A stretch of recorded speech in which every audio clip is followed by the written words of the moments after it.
of the things that, because you work with individuals who have disabilities, and a lot of it is over the phone or over the radio when you work with people, you have that interaction either directly or indirectly.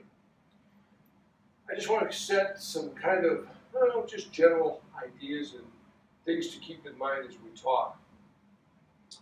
One of which is that when a person has a disability, a lot of people tend to think that assistance is needed. And generally people are good. They want to assist where appropriate. Ask them what assistance they want and how best can you provide it. Just don't assume, you may see somebody in a wheelchair like Angel. You see, there's a guy in a wheelchair, and I knew Angel was pretty capable. So this is how I helped him. Don't always assume that the same help is wanted or appropriate for somebody that appears to have a similar condition. Because everybody has their own way of dealing with their own disability. And so you're right on target by asking them, because they know the most about their own disability. So those are some of the general ground rules that we look at, want you to keep in mind. And Angel's in a wheelchair, I'm blind. We're going to use our two respective disabilities to talk about disabilities and to provide information to you. And we'll try to generalize it out as much as we can so it's applicable to as many of your consumers as possible.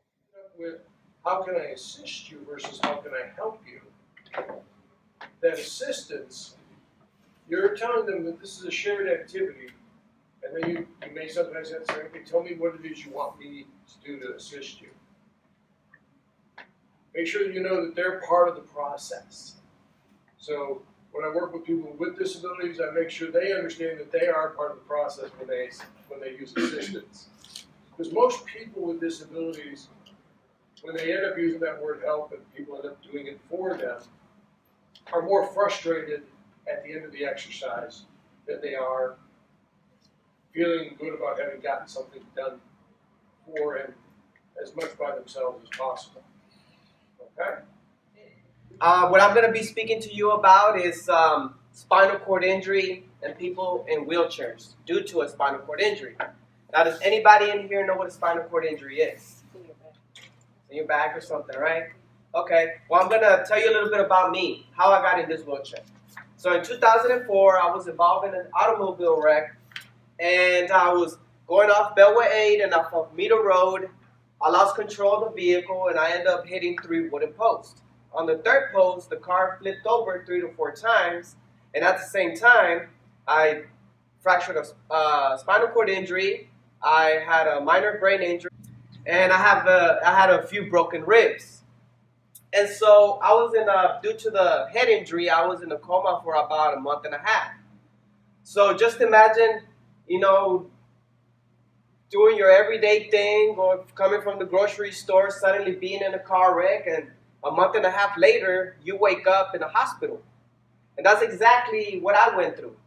And so within seconds, that it felt like seconds, I was already in the hospital room. I had lost a lot of weight. I couldn't move my legs, my back burned, and I couldn't stand the pain. And so at this point in time, I was confused. I didn't know what was happening. I didn't know what had happened to me at that point. And so the first thing that I came to think was, I want to get up. I want to move. I want to go, get out of this bed. But I couldn't. And so then afterwards, the doctor came in about maybe 3 weeks into being in the hospital and gave me the scientific explanation of what happened to me. Did I understand? No. Because I didn't really want to understand, and all I wanted to do was just get up and go home. And so, just to give you an idea how this works, the spinal cord is a very important part of the central nervous system. It's located between your skull and your hips. It's those bones that are back here.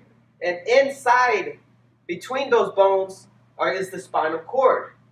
And so, for example, when you woke up this morning and you got up and went to the, took a shower or nap or whatever, right? Made some breakfast and got into your vehicle and drove out here. How do you think all that happened? Yeah. Your brain said, hey, Jennifer, Diamond, you got to go and do this. And so your brain sent the message through your spinal cord, and depending on what part of the spine that controls your body, that message was branched out and it sent that message to your part of the body. And so, fractured my ribs and went inside, pushed inside, and dislocated my disc. One of the discs that protects the spinal cord. And so at this point in time, when that happened, it injured that spinal cord and it damaged the ability for my brain to send, well, not particularly my brain, but that spinal cord to receive the message through that part of the body. And so some of the most common causes of spinal cord injury would be the motor vehicle accident, just like what happened to me. It happens a lot with people that are in motorcycles. Falls with the elderly, or maybe a person that is, for example, working construction, working on the roofs. Many of those people are not wearing a lot of safety gear. And so to make their jobs easier and faster, they don't wear those kinds of things. An act of violence, what do you think that would mean? What is an act of violence? Somebody getting shot, somebody getting hit with something, with maybe a bat or something like that, right? The most common one would be, getting shot with an act of violence. I had a friend of mine that I knew from a long time ago that got shot in at this party that he attended, and he got shot on the shoulder, but he ended up paralyzed. How? It traveled. The bullet travels inside the body. So it traveled all inside the body and it hit his spinal cord somewhere. But the spinal cord at that particular level was shattered. What does this mean? It hit the middle of the spinal cord and shattered everything in and around that. So at this point in time, that would be a complete injury. What does that mean? That means that at that particular level where the spinal cord injury was affected, that person would not be able to feel or move at all. With an incomplete level, what does that mean? Limited at certain spots. I'll give you an example of, some of you that are at home, or some of you have your boyfriends or husbands at home and they're out there gardening or, watering the plants or whatever. That water hose, right? If you are playing with that person, you're like, I'm gonna play with him, see how he reacts. And you twist it or bend it a little bit, but still enough for water to get through the other side. What would that be considered to the spinal cord? An injury. Incomplete, because water is still getting through to the other side. However, with a complete injury, that means that you just completely cut off source of water coming through the other side. And so it's the same thing. That's exactly what happened to me. I have an incomplete spinal cord injury, so I still feel my legs. I have very minor movement. Another way would be sports or recreation. Sometimes that happens with football. A lot of it could be as a result of diving into shallow waters. Alcohol, diseases, so anything like that, or a cancer can have a big impact in your spinal cord and limit your motor skills and your sensation in the future. So when an injury occurs, sensation and movement may be interrupted. The higher the injury, the person suffers, the more person loses with their sensation and motor skills. Now, so you can have a good idea of how the spinal cord is developed. The top 8 discs here are called the cervical vertebrae. Now, 1 through 8, if an injury occurs at that particular area, it may result in complete paralysis below the neck. Now, with that, what also can be affected? Not just your motor skills or your ability to feel, but what else is up here? Your lungs, right? So it can affect your ability to breathe on your own. So a lot of patients that suffer a spinal cord injury at this particular level end up being on a ventilator. That does not mean that that person cannot have a regular lifestyle. They just have to rely on a ventilator to keep their everyday activity.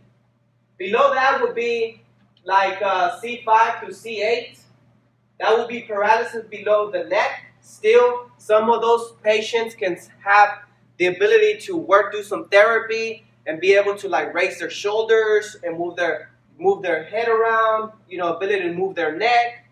However, their ability to move their fingers or their arms, like somebody like us would be, is very limited. They do have a lot of machines and a lot of what people use nowadays to be able to, to move their fingers or be able to use certain tools to get things done with their limitations. Now, at a thoracic level, which would be these 12 here, and just to help you understand what the numbers mean, the numbers are that area where the nerves branch out. So doctors use these numbers to determine what area of the body will be affected, where the nerves branch out from. So thoracic vertebrae, still the higher levels will have the paralysis of the hands and arms as well as the lower body. I, for example, suffered a T12 incomplete. So I still have minor movement and feeling below my waist. With the lumbar vertebrae and sacral, now what this means is that the person will be paralysis below the waist. At this particular point, the person has the ability to probably stand and walk, but it's very limited, so that person cannot walk for long distances. And so now you know how the spinal cord works, what those areas that are affected will result in. Now, when you meet or see or clients come into the building or you run into people, maybe perhaps at a convenience store or a family member. Now, if you see them using a motorized wheelchair, then if you know that they do have a spinal cord injury, then at this moment, you know an example of what their limitations are and what they are able to or not do. Now, if a person is in the type of wheelchair that I am in, this is a custom-made wheelchair. It's fit to fit me. It's built to fit me. It's very light. The wheels come off. The seat folds so that I'm able to, get into a vehicle and take the wheelchair apart within seconds and go from point A to point B. It's very light. Now, there are other people that are in these motorized wheelchairs that aren't able to do these kinds of things. That's when you realize, okay, well then, my ability to assist this person is completely different than the ability or the ability that I can help somebody or assist somebody that is in a wheelchair like I am. Now, do you think I need you to push me? No. Do I have handles in the back of my wheelchair? No. If I'm unsure how to approach somebody, look at the type of wheelchair that they have. Or look at, their hand movements. I can move my fingers perfect. Some of my friends that are in wheelchairs cannot do this. Are rolling around. See? Walking around. Are rolling around, moving with the palm of their hands. Because they can't move their fingers, but still they are able to move on their own and do things on their own. Offer assistance. I get people that come up to me all the time and say, hey, you need some help? You need me to do this for you? You need me to do that for you? No, sometimes I do need the assistance. Sometimes it's not necessary. Like from the door. So Diamond is getting ready to put her seat back, run all the way over here to help me out. But I don't need her help because I can open this door on my own. I can go out the door. If I was coming in, I'll just shut the door behind me. The same way it works in the outside world. Look at those kinds of situations. Be sensitive about physical contact. Some people rely on their wheelchairs for balance. What I'm saying with this is a good example. Some people, I have very good trunk control. Some people with a spinal cord injury that are in wheelchairs, if they move or lean to a certain way, or forward or to the side, they lose their balance. And so if you come up to somebody and just bumping over the shoulder or try to lean on them, they might lose their balance. I'll give you a good example.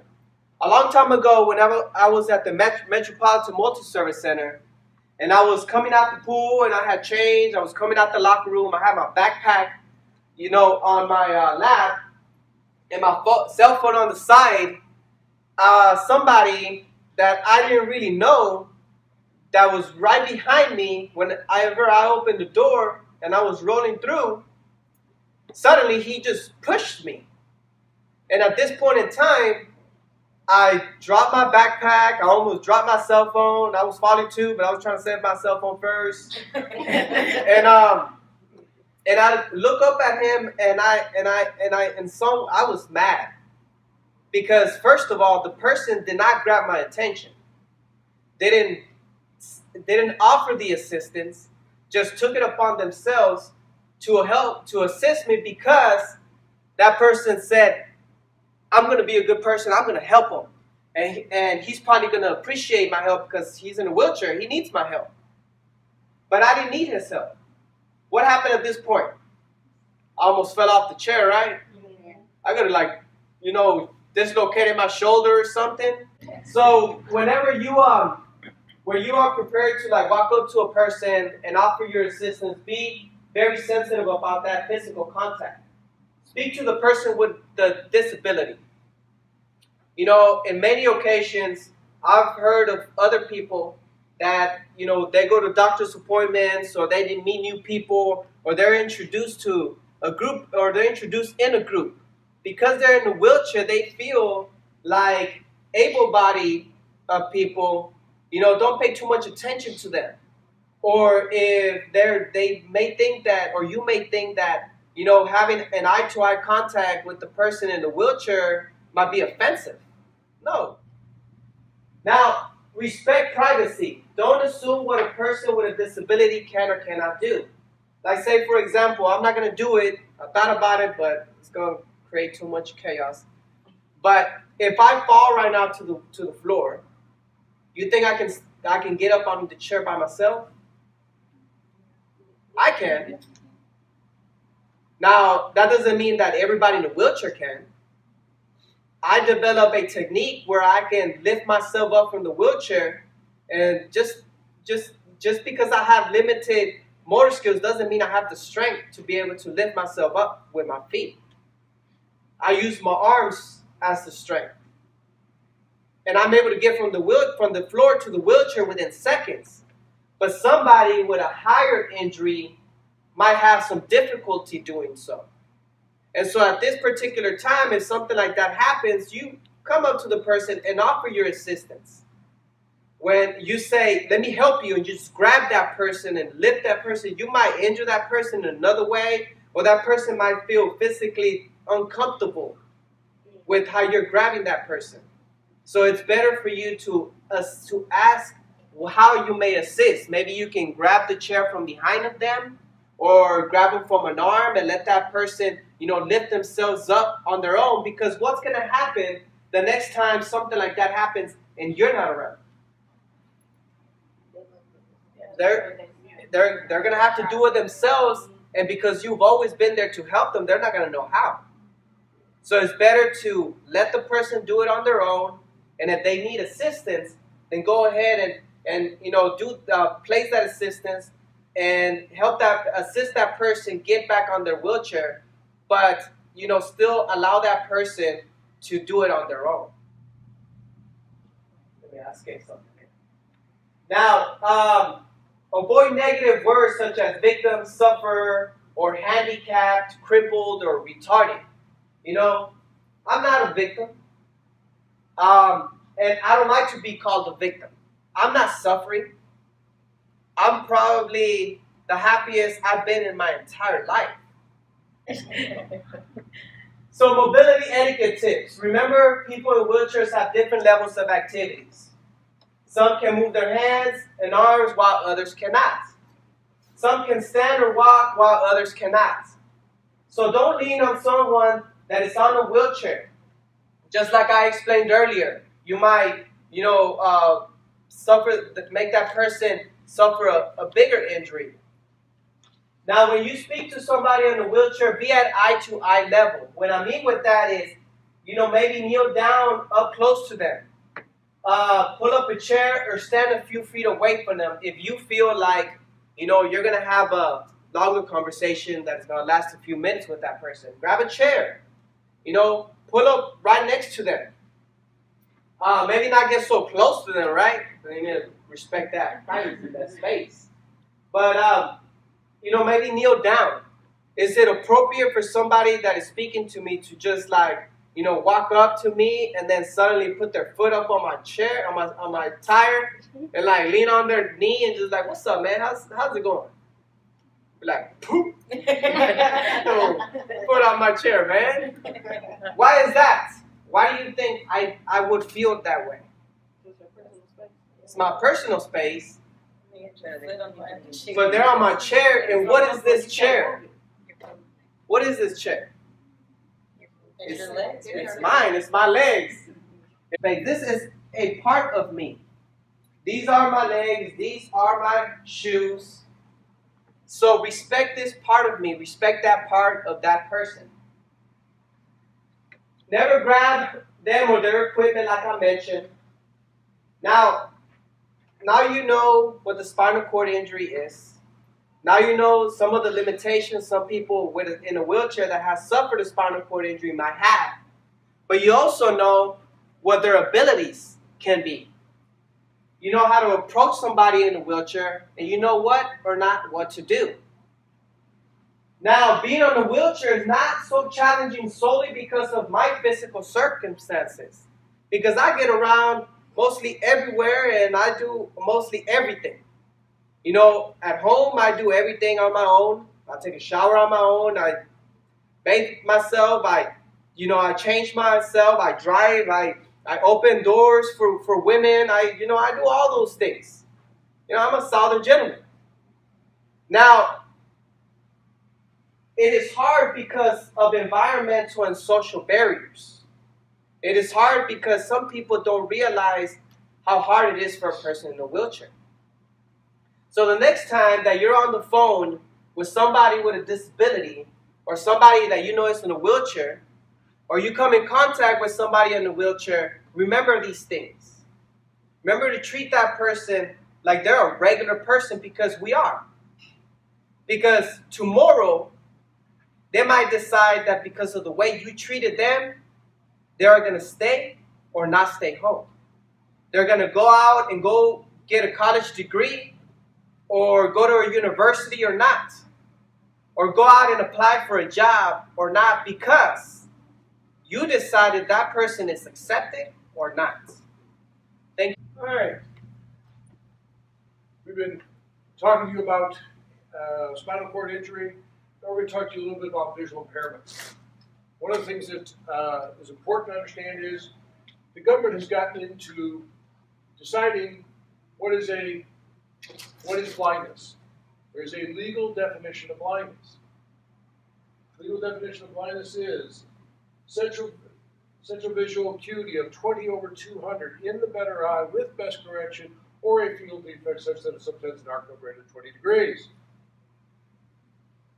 Being able to read it, hear it, do you now feel better informed?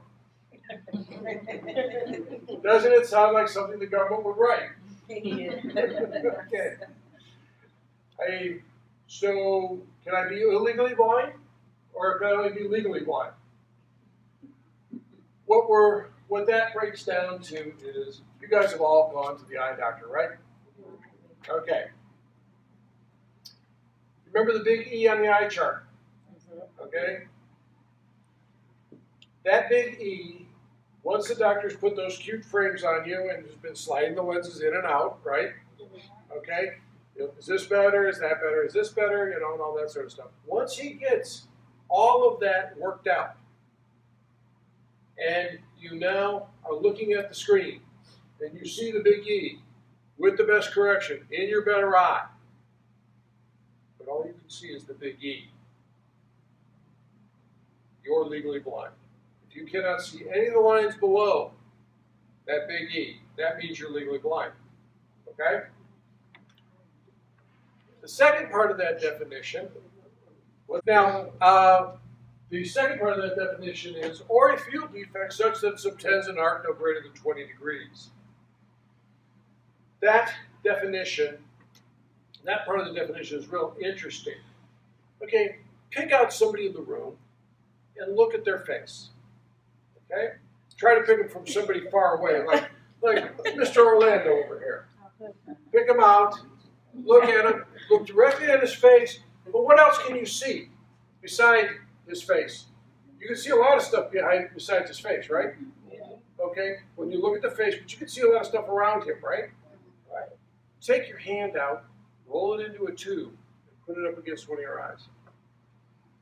Doesn't have to be a real tight tube either.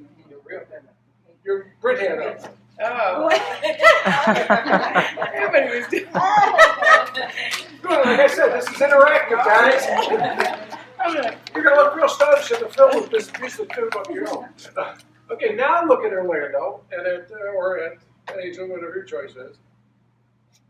Once you focus on his face, what else can you see? Down. It goes down pretty good, doesn't it? All right, now you can set your tubes down for a second.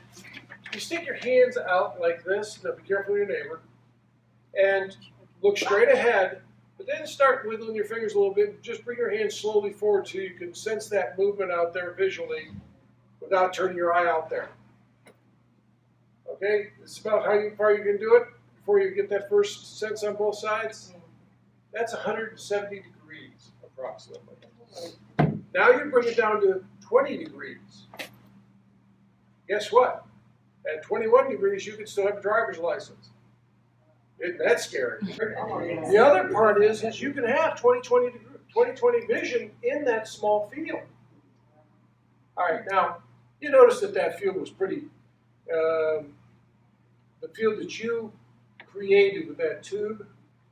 The interesting thing about that is that it ain't never like that.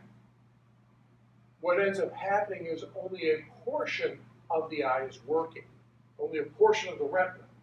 So let me do a little drawing up here for you.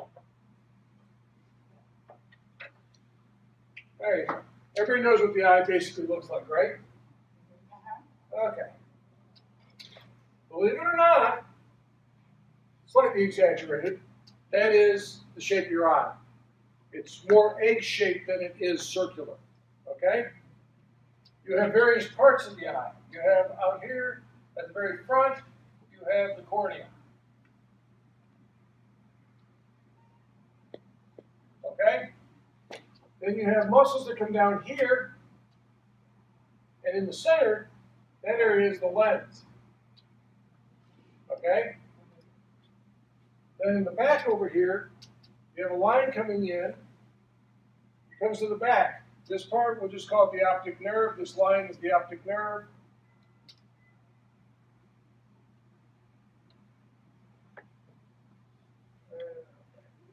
All right, then this back part of the eye that optic nerve comes into, that's the retina.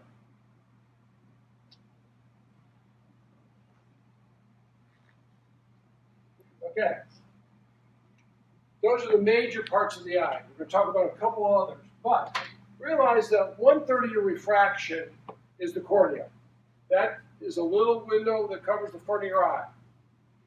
The lens is in the middle of your eye, front to back. And it does the other 2/3 of the refraction of the light. Light comes into the eye. That's what you need to be able to see, correct? Okay. So then it all shines back here on the retina. Okay? And depending on the retina, that's where you have two parts, where that line comes in, where the optic nerve comes in. That's in the center of the macula. The macula is the central part of the eye. That's your central visual acuity area. That's your fine motor vision. That's your color perception, your fine detail, your reading vision, all those types of things. Okay?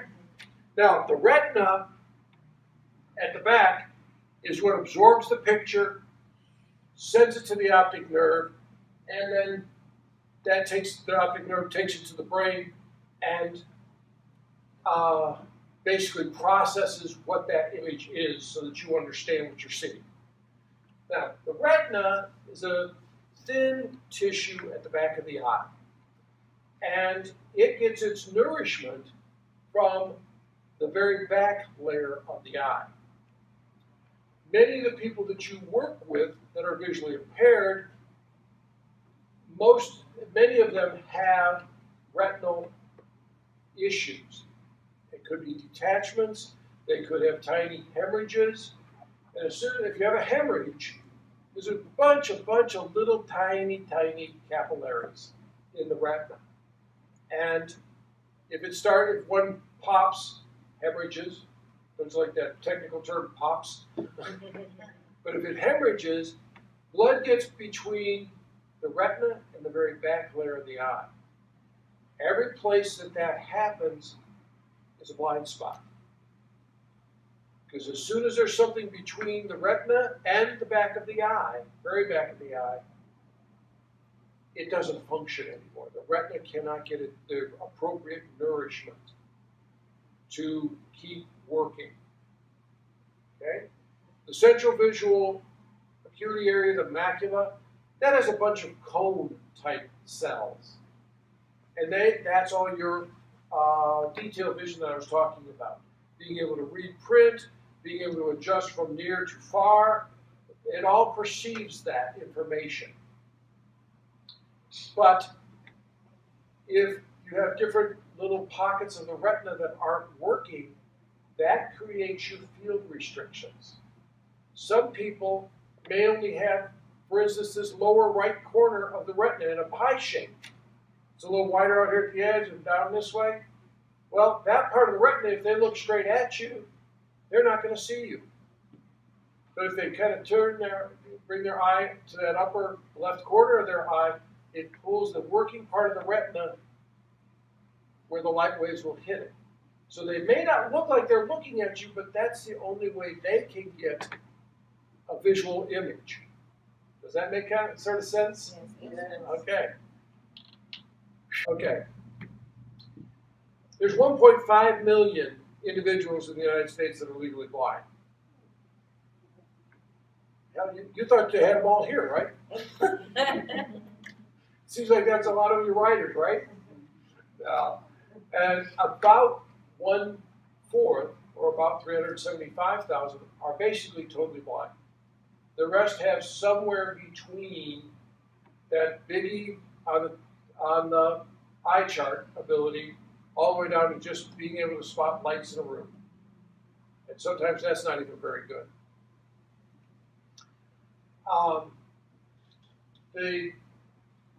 Now that we have that kind of laid out, I want to talk a little bit about something that now I hope will now make a little more sense to you as to one of the aspects of why we're here.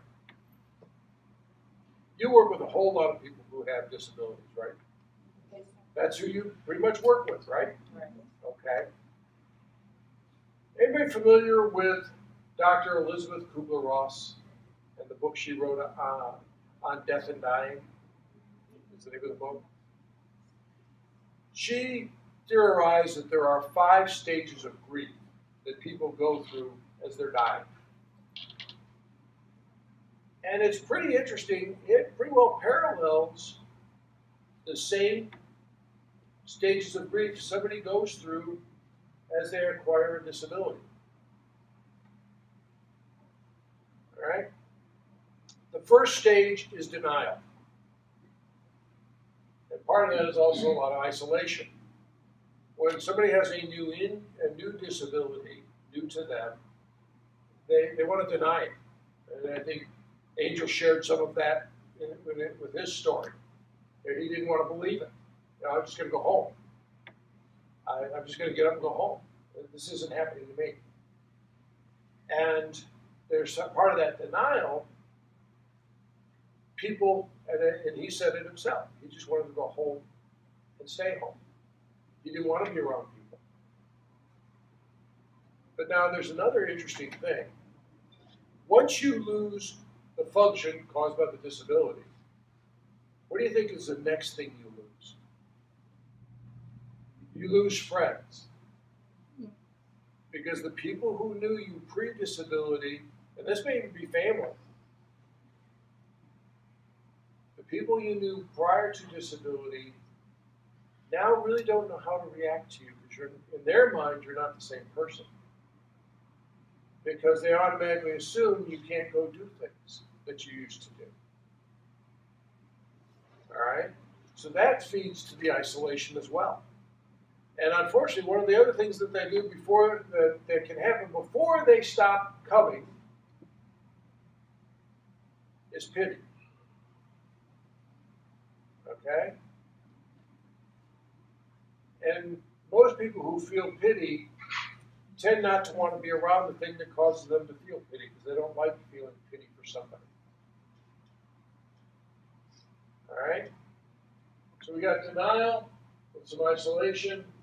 You see some reasons that cause it. Next stage is anger. You guys probably figure that's where you always find everybody. Because of the way they react to you. Whether it be because of a visual impairment, a physical impairment, a cognitive impairment. Now they have to turn to you for that. But now you may have a little different understanding of why they're angry. Their role has changed. Their role may have changed in their family. If it was a man who now is visually impaired or totally blind, or now physically impaired such that they can't drive, one of their major roles in the family unit may have been driving. Now they don't do that. Now they're relegated to the passenger seat. That could be an anger. And it's always, sometimes it's pretty easy to take out your anger on family. But it's also pretty easy to take out anger on somebody you don't really know. Now, one of the things that, as hard as it may sound, when you see on that caller ID such and such number, you know, oh, that's Mr. So-and-so, he's going to command it, and it's that, oh, God, I don't really want to take that call, but it's on my list. Answer it with a cheery, hi, how are you today? I know that sounds counterproductive to the way you're going to be treated, but you know what? You do that several times, and it's going to get real hard. It's real hard to be mad at somebody who's cheery. I mean, you may get, what are you so happy about? It's because I'm working, I'm out here, I'm talking to you. That will really throw them. And it's really hard. It's hard, and if nothing else, you might get a laugh out of them. And then what you're doing is you're shifting that focus of him or her Next stage after anger is depression. Depression can go many different directions. For some people, it's short term. If they've always been kind of an optimistic person, they get tired of being depressed pretty quickly. Okay? Plus, if they've moved along in their rehabilitation, one of the best ways to realize what you can do is to see what other people in similar conditions are doing and how they're doing it. Bargaining tends to happen more with people who have disabilities caused by illness, disease, versus an actual accident. There's a little bit more time to adjust to the fact that you're going to have limitations with an illness. Usually there's some symptoms that give you a cue. Unlike what happened to Angel, well, that happened, it seemed like seconds to him from when the accident happened to when he woke up. Granted, it was 6 or 7 weeks. But, that's a sudden change. Bargaining happens when they're trying to bargain with on a spiritual level. They're kind of praying and to whoever their spirit is and hope, just let me keep walking for until my son graduates. I want to be able to, walk my daughter down the aisle for her wedding. It's that they're trying to work things out that way on a spiritual level. That's that bargaining that they talk about. And then finally is acceptance. Now it's interesting. Acceptance can happen before, during, or long after they've completed rehabilitation. And if it turns out that the person's condition becomes progressive, in a lot of instances, the disability will stabilize, will plateau, and they'll adjust at that level. And I'm thinking, for instance, as a visually impaired person, you go from sighted to visually impaired. You kind of adjust to that. And you figure out systems. How do I label my clothes? How do I read large? Where do I get the equipment to read large print and enlarge the newspaper so I can continue to read that? You get all that worked out, and then the condition progresses. Now you may go back through any or all of those stages again. You have to readjust now that you may have gone from visually impaired to totally blind. Because then your systems change again. You have to reinvent how you look to yourself and what you can and you can't do, or the ways you can do them. Okay. Sighted guide or human guide is the means of assisting a person who's blind or visually impaired through the environment safely. Okay? And one of the steps in that process is, of course, you always ask people if they want assistance. Right. And then if it's a blind or visually impaired person, say, do you want to follow me, or would you like to go sighted guide or human guide? Okay? Okay. All right. Guess what? Now, since you've never heard of this, I get to play the sighted person. You have to play the blind person. Okay. Okay? I trust you. Oh, there's your first mistake. Okay. All right. What you do with sighted guide is you offer the person your elbow. Say, okay, here's my elbow. If you'd like, okay. As nice as you are, we're not on a date. Right. Okay? So that's not the right way to grab. Okay. So you put your thumb on the outside of my elbow. Okay. Yeah. Because what you're going to do is respond to the movement of my arm, whether it's up, like steps, or down, if I'm going down steps, that type of thing. Gotcha. You'll get a better sense of that. Right. Plus, because you're bent at the elbow, your elbow, very good. Mm-hmm. My hand's close to my side. I'm not going out like this for fear of, I don't want to think blindness is contagious. Right. Anything like that. But she's now that half step behind me. And blind people are going to, most blind people have had some kind of training and they understand this. So, but you want to offer the elbow, good, you did, a nice light grip on there. As we go forward, we're able to feel my body movement. Now, let's pretend that it's narrow here. So the way we're going to do this, what you do is it gets narrow because now we're double wide. Remember that. Right. We're double wide. Okay? So you need to be sure that there's big enough space for two.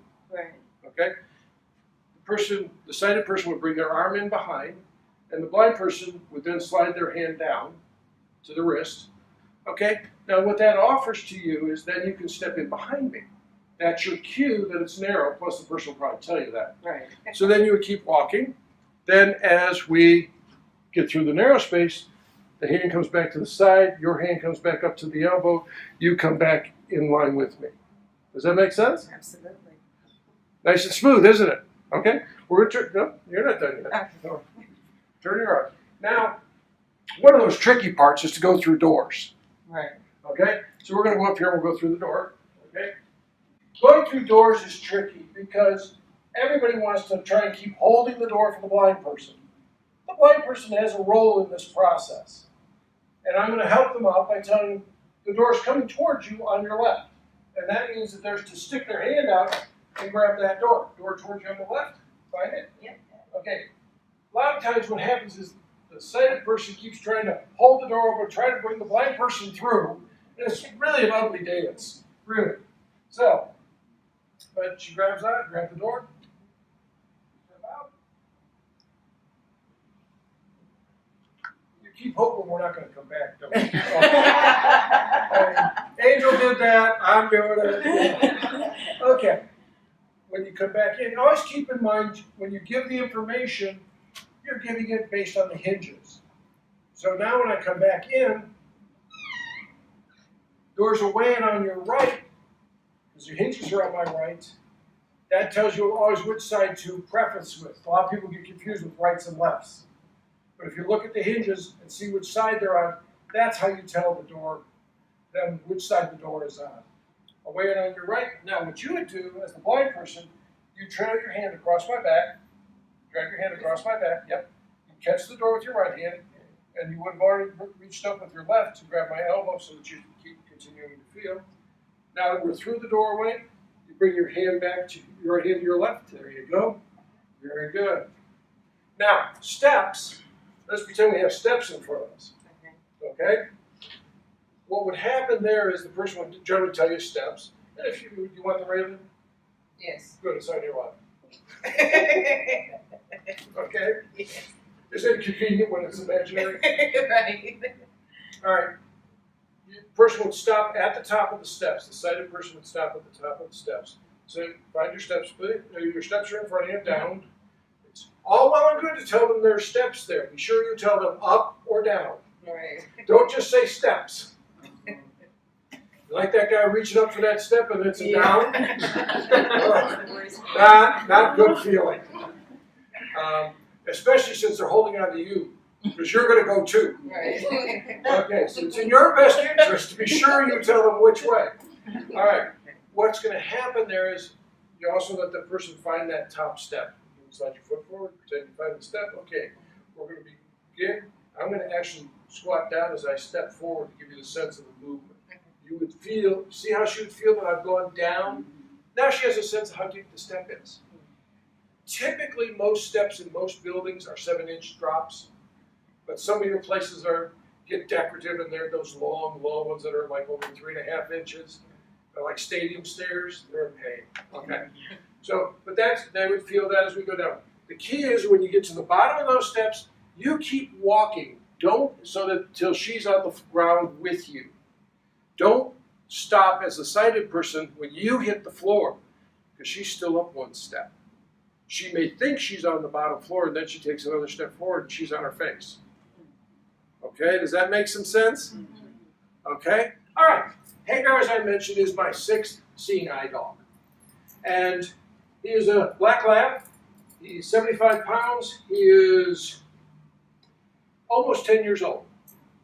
Okay? And his job is to guide. As I mentioned earlier, I have to know where I'm going before he can get me there. I just don't pick up the harness and say, okay, Hagar, let's go to Randall's. And away we go. No, it doesn't work that way.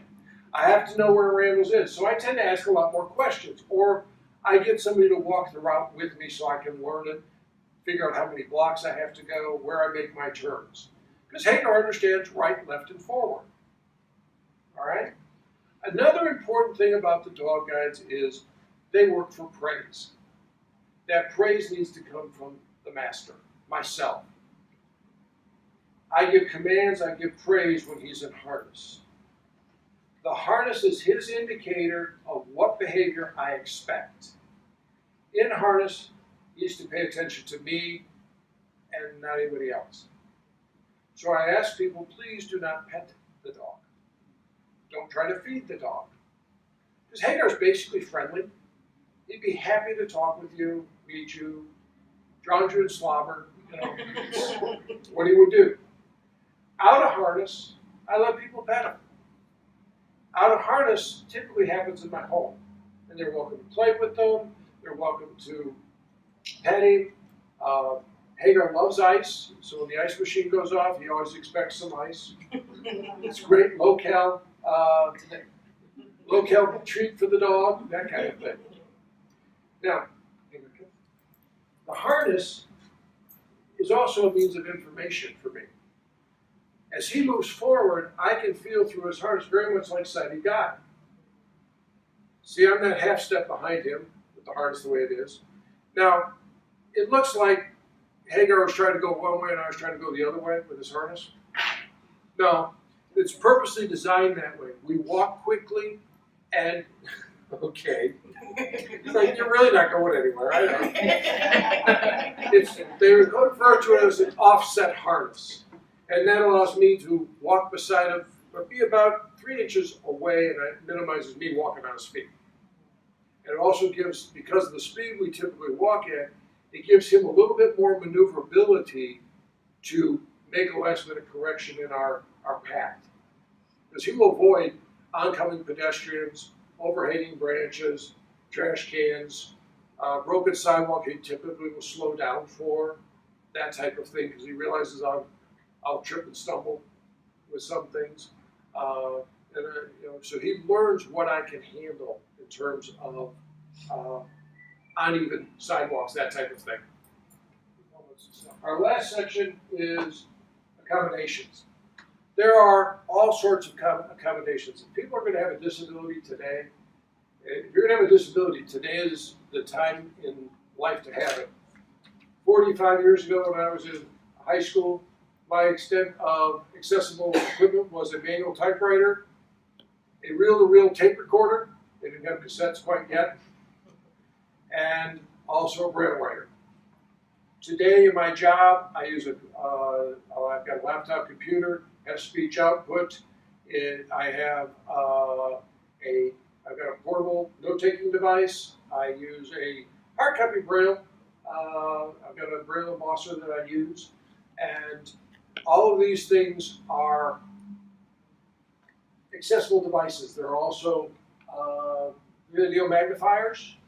There are, for low vision individuals, that's a device that can increase print from 4 to 60 times the size of the normal print. It's got a camera shining down onto your paper with a large TV screen in front of you, and you can just move that piece of paper underneath the camera. It's got a tray that moves you can move it around in a square or whatever. Track it back and forth and just move it back a little bit, get the next line, move it back a little bit, get the next line, be able to read it. There are people that use some combinations, large print and speech, speech and braille, refreshable braille. That's a device that has a row of braille dots that will pop up each time you down arrow. So there's some really good equipment that makes it fairly practical for a person who's blind or visually impaired, and I know you have several working on staff, to be able to handle the jobs as capably as anybody else.